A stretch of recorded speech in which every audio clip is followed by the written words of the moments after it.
Halo, Assalamualaikum warahmatullahi wabarakatuh. Selamat pagi, Sobat Sanjaya Retail. Kembali lagi dengan saya Arido Sanjaya di channel YouTube Sanjaya Retail. Teman-teman, kali ini ada yang berbeda. Saya pagi ini di Gunung Bromo, wisata Gunung Bromo di Jawa Timur. Kemarin kita barusan saja melakukan pemasangan rak minimarket dan training program kasir di Hotel Lereng Bromo. Nah, kita sempatkan untuk sekalian berwisata di Gunung Bromo. Dan kali ini boleh sambil jalan, Pak, kita ngobrol sambil jalan. Kali ini saya sedikit akan membahas bukan Gunung Bromonya ya. Saya akan sedikit membahas tentang, tadi ada pertanyaan dari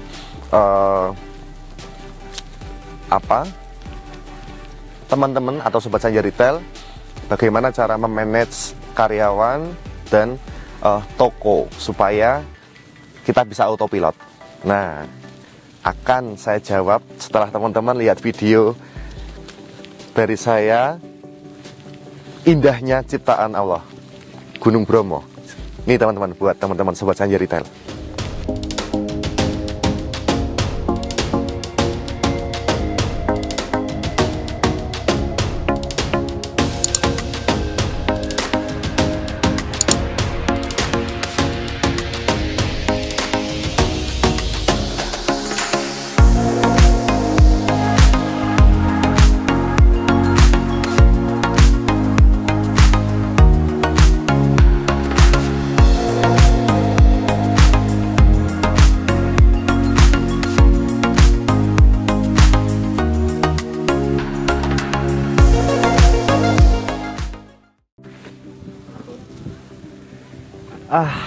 Alhamdulillahirrahmanirrahim.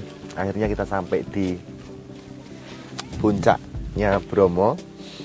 Teman-teman kalau bisa lihat di sebelah kanan saya itu Gunung Bromo. Masih ada 200 tangga lagi yang kita naikin ya, supaya kita bisa lihat kawahnya. Kalau di belakang saya ini itu gunung apa tadi? Gunung apa? Batok. Nah, Gunung Batok. Di belakang saya itu Gunung Batok. Teman-teman bisa lihat sebelah kiri saya itu luar biasa. Ada gunung tanjakan, ya. Masya Allah, luar biasa ciptaan Allah, sungguh indah sekali. Teman-teman tadi bisa lihat sendiri ya video dari saya Gunung Bromo seperti apa. Nah, teman-teman yang belum pernah ke Gunung Bromo, semoga itu bisa membantu teman-teman barangkali pengen jalan-jalan ke Gunung Bromo. Tapi kali ini bukan Gunung Bromonya yang saya akan bahas. Tapi dalam kesempatan kali ini saya akan membahas bagaimana sih cara memanage toko, cara membuatkan sistem kerja yang baik untuk karyawannya. Teman-teman, sebelum bahas manajemen sistem kerja operasionalnya seperti apa, jangan lupa tekan tombol subscribe jika video saya bermanfaat, like, komen, dan share sebanyak mungkin. Ditunggu dari sekarang.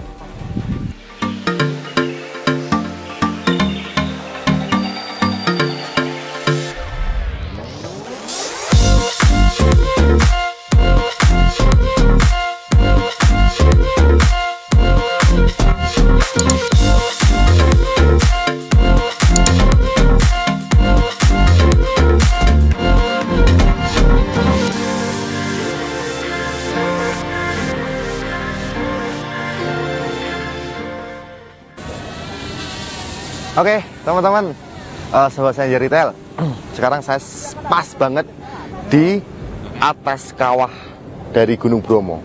Luar biasa sekali kawahnya.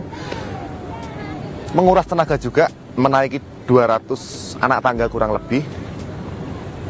Oke, kembali lagi ke tema ya, ke konten saya. Tadi ada yang tanya bagaimana manajemennya. Jadi teman-teman, saya akan bercerita sedikit tentang manajemen dan sistemnya ya. Saya punya 3 usaha. Yang pertama adalah minimarket, punya 2 toko. Yang kedua adalah saya jual beli aset minimarket, dan yang terakhir saya juga menyediakan jasa konsultan. Karyawan saya kurang lebih hampir 30. Lumayan juga, hampir 30. Di minimarket ada 7 karyawan. Terus kemudian di bagian maintenance gudang itu ada kurang lebih 12 atau 13, saya lupa, 15 lah ya. Terus bagian admin itu kurang lebih sekitar ya kurang lebih 8 sampai 10-an, saya lupa. Nah, bagaimana sih saya memanage itu semua? Kenapa saya bisa jalan? Kenapa saya bisa keluar? Usaha saya tetap bisa jalan. Jadi teman-teman yang perlu diperhatikan, sebelum kita autopilot, kita paham betul alur usaha kita seperti apa. Misalkan minimarket, kita bicara retail ya. Di toko saya ada 4 karyawan yang di Sanjaya Mart. Yang pertama, teman-teman harus buatkan dulu struktur organisasinya. Nah, untuk apa struktur organisasi? Struktur organisasi itu untuk memudahkan atau untuk supaya tahu lebih jelasnya job desk-nya, tanggung jawabnya seperti apa, karyawan supaya tahu.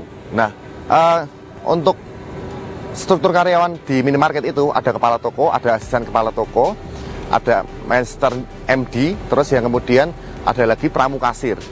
Kalau saya 4, itu berarti minimal saya ada kepala tokonya. Jadi kepala toko itu yang bertanggung jawab atas toko saya. Kepala toko yang melaporkan segala aktivitas, segala pengeluaran, segala pemasukan, uang masuk, itu adalah kepala toko. Jadi yang melaporkan beliau. Nah, yang sangat membantu dalam manajemen retail itu adalah program kasir. Sebelum teman-teman mau autopilot, pastikan dulu program kasir teman-teman sudah punya dan teman-teman sudah paham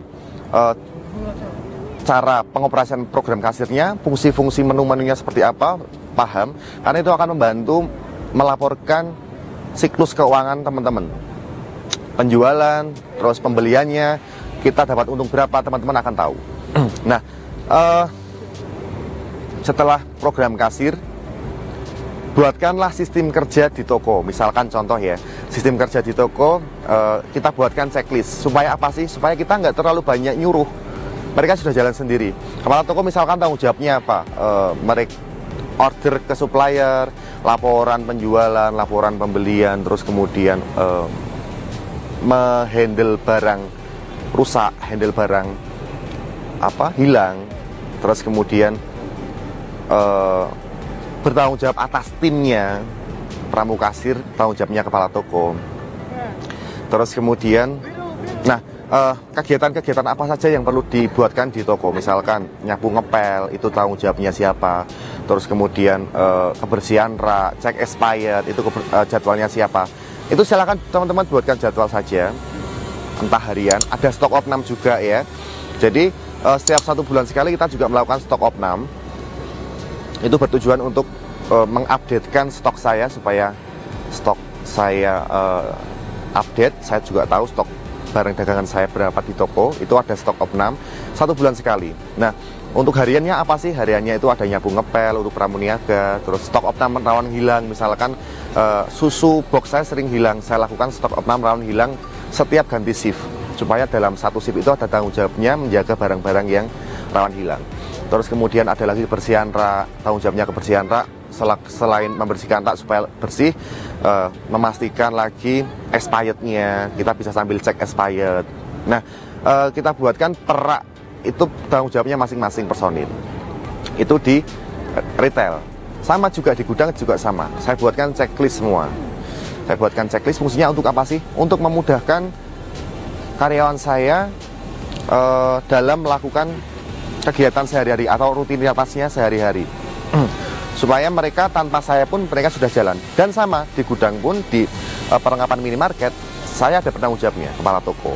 Di admin saya juga ada tanggung jawabnya. Jadi orang-orang itulah yang akan saya pegang untuk melaporkan segala aktivitas di usaha saya. Kurang lebihnya seperti itu. Detailnya seperti apa mungkin banyak ya teman-teman ya. Cuman yang paling penting adalah siapkan dulu sistem program kasir teman-teman, karena program kasir itu sangat mendukung sekali untuk melaporkan segala siklus keuangan segala macamnya terbantu sama program kasir. Di penjualan rak minimarket saya juga sama, saya pakai program kasir supaya saya mudah mengawasi penjualan saya, pembelian saya, sampai dengan pendapatan saya juga saya tahu, saya paham. Stok barang dagangan saya juga paham. Jadi setiap seminggu sekali mereka laporan ke tempat saya. Hasil penjualannya sekian, hasil pembeliannya sekian, margin saya sekian. Sama, di toko juga sama, perlakuannya sama. Makanya buat teman-teman yang mau autopilot, yang pertama siapkan dulu sistemnya, program kasir. Yang kedua, dia tadi ya termasuk organisasinya, struktur organisasinya dibuatkan secara jelas, job desk-nya dibuatkan secara jelas, sistem kerjanya,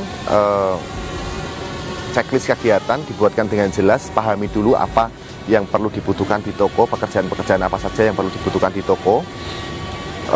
Dan yang paling terakhir teman-teman adalah kepercayaan. Percuma teman-teman menyiapkan segala sesuatunya, termasuk sistem kerjanya, termasuk manajemennya, termasuk program kasirnya. Kalau teman-teman sendiri kurang percaya dengan karyawan, sistem tidak akan pernah jalan. Yang ada teman-teman kurang mantap, akhirnya terjun sendiri.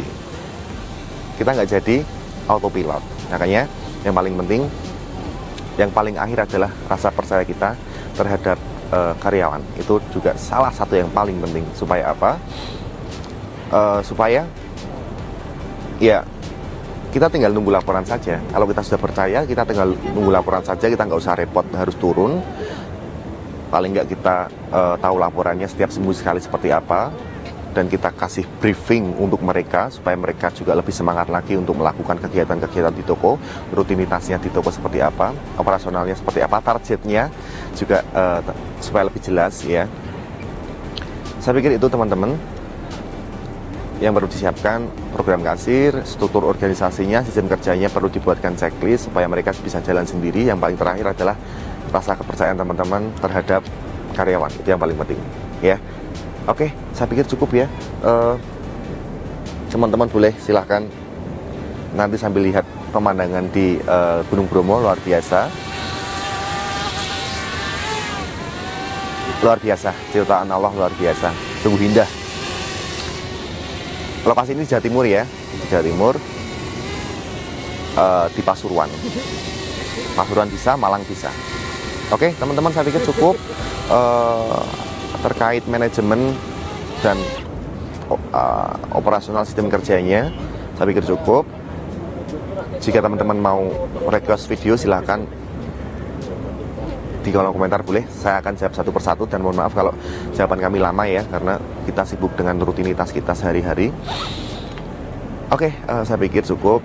Saya hanya sharing, saya hanya menceritakan apa yang saya lakukan saja.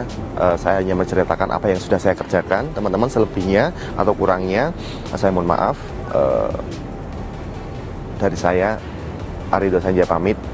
Jika ada kesalahan kata atau kalimat yang tidak berkenan, saya pribadi mohon maaf. Jika itu benar, pasti semua datangnya dari Allah. Terima kasih. Assalamualaikum warahmatullahi wabarakatuh. Sukses selalu.